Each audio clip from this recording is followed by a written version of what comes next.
Olá, queridos alunos do sexto ano, tudo bem com vocês? Hoje a nossa aula, o conteúdo, né, os conteúdos da nossa aula serão diversão em quadrinhos, gênero textual, tirinha e HQs, linguagem verbal e não verbal e mista, e flexão do substantivo. Esses conteúdos estão lá no módulo 2, no capítulo 4, ok? Vamos começar a imagem de diversão em quadrinhos, né? Vamos ver o gênero textual tirinha. Vamos dar início. Aqui nós temos o exemplo de uma tirinha, né? Para que a gente possa observar com detalhes, os detalhes que compõem essa tirinha, né? Os personagens, os tipos de balões, ok? Se tem linguagem verbal, não verbal, a expressão do rosto de cada personagem. Então, nós vamos ver, olha lá, a tirinha é uma sequência de quadros que conta uma história, né? Elas podem apresentar só imagens ou imagens e o texto escrito também, com a presença de balões, né? E elas podem ser publicadas em livros, revistas, gibis, jornais, em vários outros meios, né, de comunicação, a gente pode ver a presença delas. As características delas. Geralmente é um texto curto, né? Não é longo, não é extenso, possui traços de humor, né? Para nos divertir, uma linguagem fácil para que possamos compreender bem, tem a presença de imagens, a presença de conversa, né? De duas pessoas, ou mesmo pode haver também um personagem com um pensamento, né? Tendo uma ideia, trabalhando, pode ter a presença dele também, e sempre apresenta balões, né, para que nos faça entender melhor as falas dos personagens. Quais os objetivos da tirinha, né? Pode ter vários assuntos abordados na tirinha, mas ela tem a intenção do quê? De nos divertir, né? De entreter o leitor. Mostra para ele de uma forma rápida e resumida o que ela quer falar, sobre o que ela quer falar. Pode ser texto, né, temas humorísticos, né, ou vai até problemas da sociedade que podem ser abordados em formato de tirinhas, ok? E muitos outros assuntos. Os balões são muito importantes, né? A presença deles nas tirinhas. Por quê? Porque através do tipo de balão, a gente vai nos ajudar na compreensão da fala, né? Do que está querendo ser transmitido. Olha, vamos ver. Tem o de fala, o de pensamento, né, que tem o formato de uma nuvenzinha, o de grito, que parece umas pontiagudos, assim, né, para dar a impressão que está sendo gritado aquilo, falado alto, né? O cochicho, ele é todo entrecortado, o de amor em formato de coração, e a ideia tem a presença de uma lâmpada, né, para nos dar essa impressão.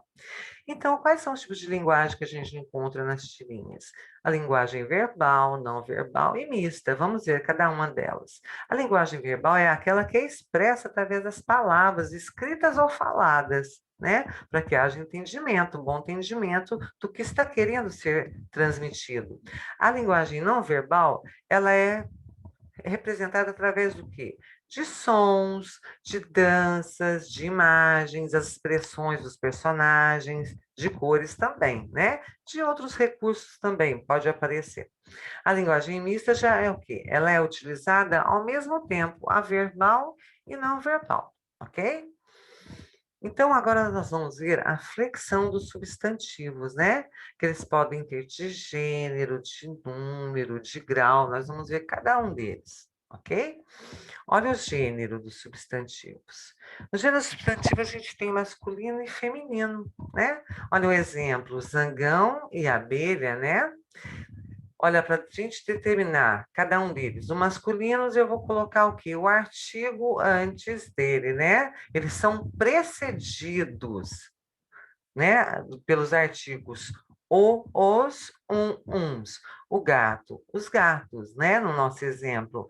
Os femininos que são precedidos, né? Pelo artigo a, as, uma e umas.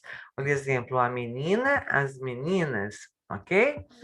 Número do substantivo, eu vou ver se está no plural ou no singular, se eu estou falando de um objeto, de um ser ou de mais, né? De um, vários, dois ou mais.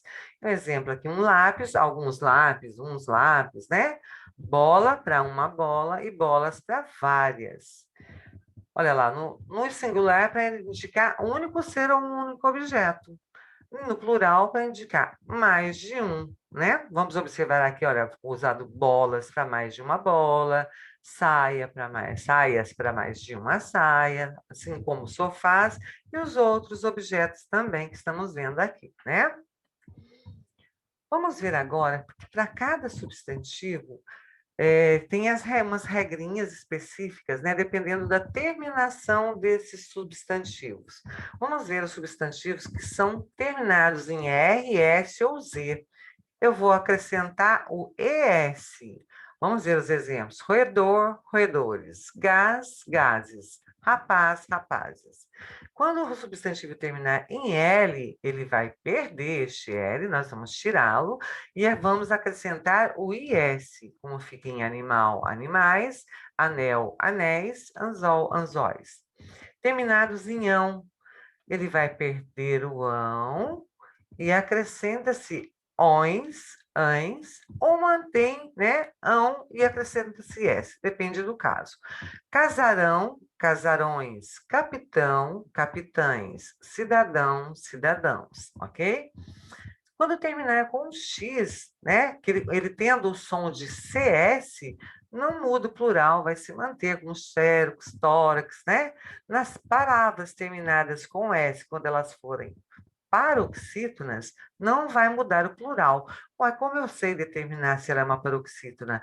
Quando eu vejo que a penúltima sílaba é tônica, né? Aí não muda a terminação dela, ok? Vamos ver aqui. Os substantivos possuem 3 graus: aumentativo, diminutivo e o grau normal, ok? O normal é que indica o tamanho normal do objeto ou do ser. O diminutivo, quando indica o tamanho diminuído de um objeto ou de um ser. E o aumentativo é o tamanho aumentado de um objeto ou de um ser. Vamos ver aqui. Aumentativo, lobão, normal, lobo, diminutivo, lobinho. Depende do tamanho, né, de cada um. As histórias e quadrinhos, então, vamos ver, né? Ou HQ, como é muito conhecida. É a arte, né? O nome é dado à arte de se narrar história através de desenhos, né? Em formato desses quadrinhos, em sequência, normalmente na horizontal. Essas histórias possuem fundamentos básicos da narrativa. O que é isso? Ela possui um enredo, né? Ela tem uma história, ela tem personagens, é um tempo onde ela se passa, um lugar e tem um desfecho, o final da história, ok?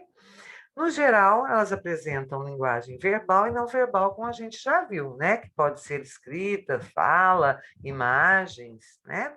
Elas podem ser publicadas, como dissemos já também, em livros, revistas, gibis, jornais, sites, blogs da internet, né? E os artistas, eles utilizam, né? Quem produz as histórias em quadrinhos, eles usam de recursos gráficos, né? Para trazer o leitor para dentro da história, para que ele tenha um bom entendimento, para que ele participe dessa história, ok? Então, para usar, né, da comunicação nas falas dos personagens, são empregados os balões com textos escritos, ou às vezes, né, alguma pontuação só, ou uma imagem mostrando para a gente, como a gente já viu, de uma ideia, né? E o formato desses balões, como eu já disse para vocês, também fala muito para a gente sobre a ação que está acontecendo. Olha que vamos ver um exemplo, né? A presença de balões, olha, e do gato pensando, né? Em forma de nuvem, o grito com pontiagudas aqui, olha, todo pontiagudo do balão, o da fala que é contínuo, ok? Então a gente precisa observar muito isso na história em quadrinho, também como as expressões, né? Dos personagens para ter bom entendimento. E a linguagem? Vamos ver as linguagens. A linguagem verbal, como nós dissemos, que é caracterizada pela escrita, né? E também pode ser pela fala, né, dos personagens. Como também a linguagem não verbal, né, que a gente percebe através dos desenhos e da linguagem mista. Olha, vamos ver novamente os tipos de balões, para a gente frisar bem, né?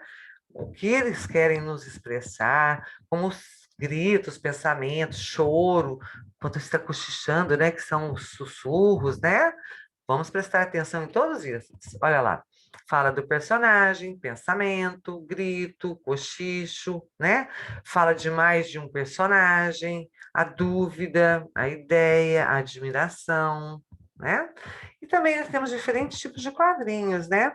Que formam as histórias em quadrinhos. Eles têm a função de indicar a sequência de ações apresentadas para nós na história, ok? Que nós dissemos, eles vão apresentando os quadrinhos de uma forma, em uma sequência, para que haja bom entendimento da história, tá bom? E eles podem ser desenhados, né, de forma mais clássica, com traços retos, mais regulares, ou também de uma maneira mais descontraída, seguindo cada autor tem o seu estilo, ok? As letras também nos falam muito a respeito, né? Nas histórias e quadrinhos. Dependendo do tipo de letra, é que transmito, né, a impressão que eu quero dar. Olha lá, podem contribuir para variações e significativamente para o sentido daquilo que a gente quer transmitir, ok? E pode-se afirmar que o estilo da fonte das HQs, quer dizer, o estilo de letras, né, também é um recurso que ajuda demais, ok? Uma letra, assim, quando ela é colocada meio tremida, pode ser de medo, de terror, né? As formas falam muito para a gente também. E as legendas contribuem demais para a orientação da história, né? Vários quadrinhos a gente percebe a presença de legendas narrando o que está acontecendo ou o que vai acontecer, ok? Então é fundamental o recurso de legendas em algumas histórias em quadrinhos. Falou, pessoal? Espero que vocês tenham gostado da nossa aula. Quero que vocês tenham bons estudos. Fiquem com Deus. Um grande beijo e até a próxima aula, ok? Tchau, tchau.